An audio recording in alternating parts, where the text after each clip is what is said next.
Hi, everybody. My name is Barbara. I work and live in Prague, Czech Republic for a few more days. And I would like to thank the European Hernia Society, and I would like to thank BJS for selecting this paper. And I would like to thank not only from myself, but also from all the patients who got to voice their opinions through this.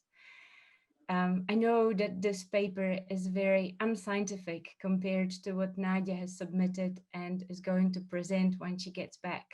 And I don't want you to think that I'm some retard that can't put anything together. But this is really, this study was focusing on patient opinions, and we managed to put together nearly 400 of them. And it's thanks to these four ladies who are our fantastic patient representatives and who have composed all the questions and who put the questionnaire together with our little help and steering. And so thank you all. This might be just my opinions from sort of semi-advanced hernia surgeon, but I do believe that there are many hernias around the globe, that many patients suffer from hernias. There are so many ways how to fix them. We have some guidelines that are based on some evidence, which is not always high. We don't always adhere to these guidelines. Lots of surgeons of many subspecialties operate on hernias without having any knowledge about these guidelines or having the necessary skills to fix some of the hernias they go ahead and try to fix. And the follow-up of our hernia patients is very, very poor, because often it's seen as a diagnosis which is non-malignant, so not necessary to do any follow-up, especially long-term follow-up. And if we do have follow-up, we often focus on things that is easier to measure or something that us surgeons believe is important. So a COVID started and I was sitting at home with this guy and we were thinking, so what do these patients want? And I do believe that quality of life is what the hernia patients seek, and they want improved quality of life. And as I'm part of some of the guideline groups and we do follow the GREAT methodology, and GREAT says that to make sensible recommendation, the guideline panel must consider all outcomes that are important or critical to patients for decision making. So my buddy and I, we sit down and we decided to find out what is important or critical to our patients. With our four lovely patient representatives and my four partners in crime, three partners in crime, we have sit down on multiple Zoom meetings, and we decided to compose a Survey Monkey questionnaire and distribute it in any ways we could.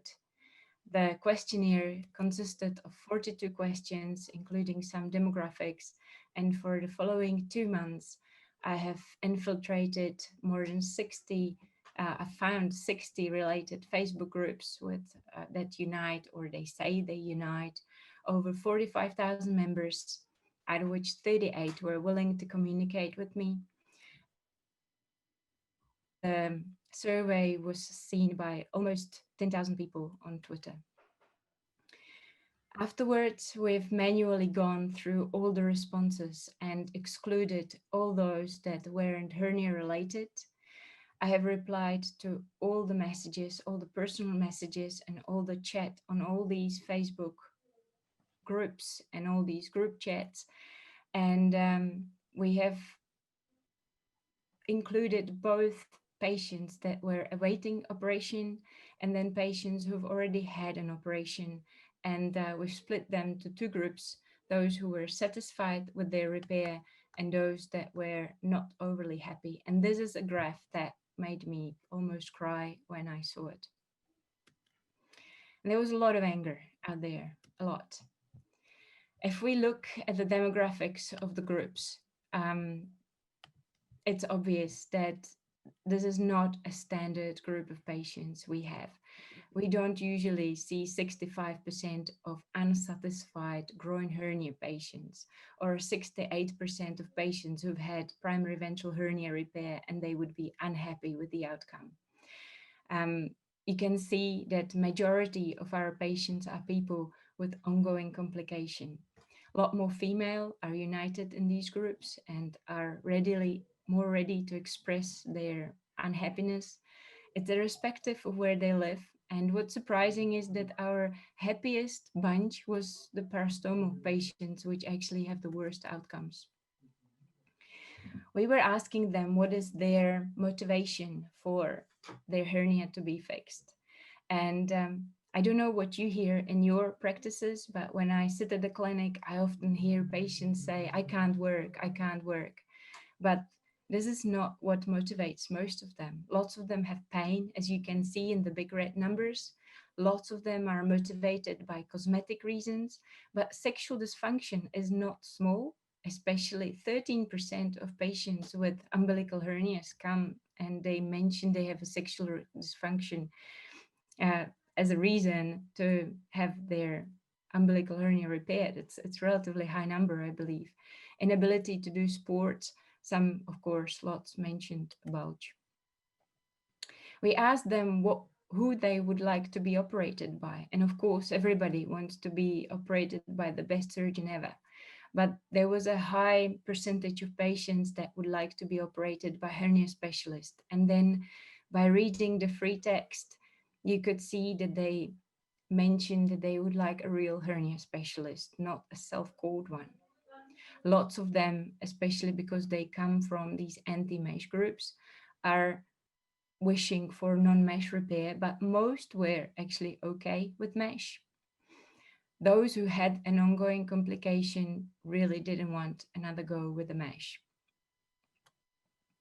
Only 1% of our respondents saw it as advantage that their surgeon was involved in research, which again demonstrates that patients don't know what research in hernia surgery means. And 3/4 were from patient support groups. What they all wanted was to be spoken to before the operation. They wanted to be explained all possible complications.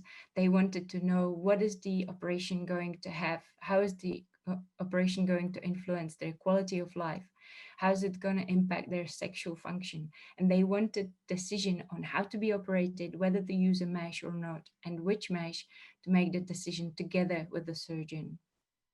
They almost all wanted to know what will happen if they have no operation at all. And nearly 100% wanted to be operated by the person that speaks to them when they have the initial interview. They wanted to be spoken to in a language they understand. They were quite happy to self-educate themselves at home. And again, very high percentage were willing to change their lifestyle to improve outcomes if they knew how to and if they got some sort of help to do so.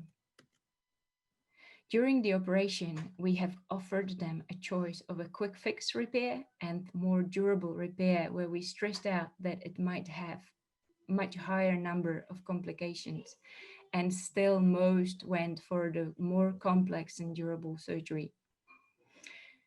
And here it comes a little bit tricky because only third of them were willing to follow surgeon's recommendation, and only 18% in the group that were unhappy, while it was more than half in the happy group, which again demonstrates they want to be part of the decision. They don't want the surgeon to make any decisions for themselves. Most patients want minimally invasive repair, but again, it comes back to the health literacy. Third of the patients who want minimally invasive laparoscopic surgery wanted a non-mesh repair, and 11% wanted no operation at all. When we look at what they fear the most, again, in those who were operated already, those who had positive outcome, they fear recurrence more than chronic pain. Those who had negative outcome, they fear chronic pain. Everybody fears major complications, recurrence, but again, they also worry from having inability to work, sexual dysfunction, inability to exercise, any dietary restrictions. And this is something that was very often mentioned in the free text responses that was not discussed with them prior to the operation. In the post-operative pathway, most want to see their surgeon afterwards and speak to him or her and discuss the operative details and what to expect next. They want some advice what to do after the operation, and most of our patients were willing to become part of a registry. This study is by far not perfect. There is a massive selection bias.